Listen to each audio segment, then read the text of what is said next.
Shri Venkateswara gold finance తాకట్టులో ఉన్న బంగారాన్ని విడిపించి కొనబడును. సంప్రదించండి 8499070070. ఎంతైనా మెగాస్టార్ అనండి.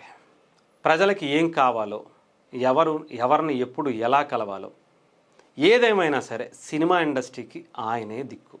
సినిమా ఇండస్ట్రీకి ఆయనే పెద్దన్న. ఎవరు అవునన్నా కాదన్నా ఆయనే తెలుగు సినిమా పరిశ్రమకు పెద్ద అనేది మాటలతో కాదు చేతలతో చూపిస్తున్నటువంటి వ్యక్తి one and only megastar Chiranjeevi అని చెప్పాలి.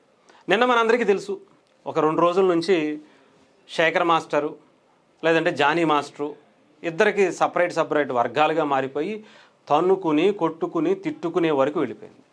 ఇలాంటి ఈ పరిస్థితిని చక్కబెట్టేటువంటి ప్రయత్నం ఎవరైనా చేస్తారంటే అందరూ కూడా వేడుక చూసేవాళ్ళే తప్ప ఎవరు కూడా అరే భలే కొట్టుకుంటున్నారా, అరే భలే తిట్టుకుంటున్నారా, వీళ్ళ సినిమాల్లోనే కాదు ఇక్కడ కూడా బాగా భలే చేస్తున్నారా పర్ఫార్మెన్స్ అని సునకానందం పొందేటువంటి బ్యాచే తప్ప సినిమాల్లో కావచ్చు, సినిమా ఇండస్ట్రీలో కావచ్చు, బయట వాళ్ళు కావచ్చు.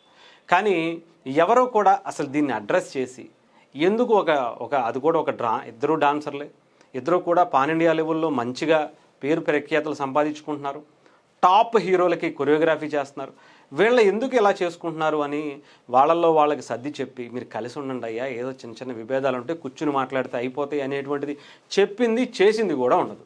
కానీ బాస్ అంటే బాసే. అల్టిమేట్గా మెగాస్టార్ అంటే మెగాస్టారే. ఆయన ఎప్పుడు చూశారో, ఎలా చూశారో, ఎక్కడ చూశారో తెలియదు.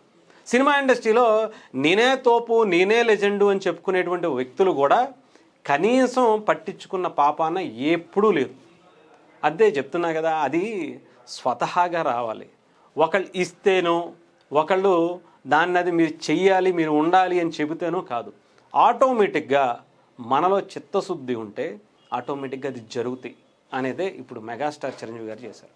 ఆయన షూటింగ్ నిమిత్తం ఆయన బిజీగా ఉన్నా కూడా శేఖర్ మాస్టర్ ఆయన సినిమాకి కొరియోగ్రఫీ చేస్తుంటే శేఖర్ మాస్టర్ నువ్వు రా అని చెప్పి ఒక మధ్యాహ్నం పూట నిన్న మధ్యాహ్నానికి ఆయనకి భోజనానికి పిలిచి ఆయనతో పాటు జానీ మాస్టర్ని కూడా పిలిచి ఇద్దరిని కూర్చోబెట్టి వాళ్ళతో కలిసి భోజనం చేసి ఏంటయ్యా చిన్నపిల్లలాగా ఉంటే కూర్చుని మాట్లాడుకోండి ఎందుకు అని చెప్పి ఒక్క మాటతో మొత్తం సెటిల్ చేస్తాడంతే. అలా ఉంటుంది పెద్దరికం అంటే. ఎవరైతే చెబితే వింటారో, ఎవరు చెబితే వాళ్ళ మాటని వాక్కుగా అంటే బ్రహ్మవాక్కుగా అది దేవుడు చెప్పినట్టుగా పాటించాల్సిందే అనేటువంటి ఒక ఇది ఉంటుందో ఆ స్ట్రక్చరు అంతా కూడా బాస్కు ఉంది కాబట్టి జరుగుతుంది అంతే. దెబ్బకి సైలెంట్ అంతే. ఒకళ్ళ మీద ఒకళ్ళు మాటలు ఒక రేంజ్లో ఇవి అవి జరిగినవన్నీ కూడా అంత క్లోజ్ అంతే. బాస్ ఎంటర్ అయ్యారా ఏ సమస్య అయినా సరే క్లియర్ అవ్వాల్సిందే. ఇంకా అది ఉంది అంటే అక్కడ ఉంది బాస్. ఆయన కోపం వచ్చిందంటే దానికి రిజల్ట్ ఎలా ఉండదో ప్రత్యేకించి చెప్పాల్సిన అవసరం లేదు. సో ఏదేమైనా మెగాస్టార్ ఎంటర్ అవునంత వరకు ఏ సమస్య అయినా ఆయన ఎంటర్ అయ్యారు అంటే ఆ సమస్య అక్కడితో అంతమై